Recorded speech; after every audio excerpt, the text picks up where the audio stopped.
បាទជំរាបសួរពុកម៉ែបងប្អូនបាទខ្ញុំបាទគីហាំងថ្ងៃនេះត្រូវជាថ្ងៃទី7 ខែ 5 ឆ្នាំ 2026បាទក៏បានចុះមើលលម៉ើបាទនៅចំការខ្ញុំបាទផ្ទាល់បាទទីនេះគឺកម្លាំងកំពុងតែ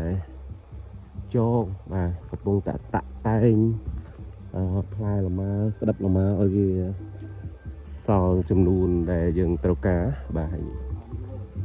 ទកំពុងតែតែងហើយក៏ច្រកថងផងដែរបងប្អូនមើលបាទទាំងចកោមនិងចកោមអញ្ចឹងបាទតបពីតែងរួចណាអញ្ចឹងលម៉ើរបស់ខ្ញុំមកដល់ពេលនេះមាន2ឈុតមានឈុតខ្លះឈុតមុនឈុតក្រោយបាទ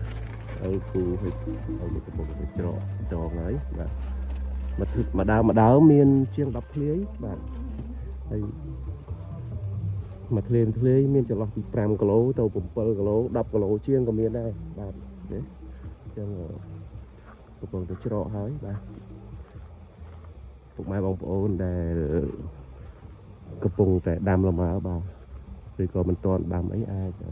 ទស្សនាមើលវីដេអូរបស់ខ្ញុំបាទដែលរៀបចំបង្ហាញអំពីចំការរៀបចំផ្លែការរៀបចំចងបែបណានេះកូនខ្នែងណាបាទខ្នែងហ្នឹងក៏គាត់ចេញផ្លែមកទៀតដែរបន្ទាប់ពីប្រមូលផលរួចខ្ញុំផ្សំយកបំបែកទៅដាំផ្សេងអញ្ចឹងបានន័យថាបើដើមមេផ្លែអញ្ចឹងយើងយកកូនទៅដាំគឺបែបបានផ្លែអញ្ចឹងដូចគ្នាបាទយើងត្រូវដើរឆែកមើលដើរប៉ើងមើលតើផ្លែហ្នឹងវាមាន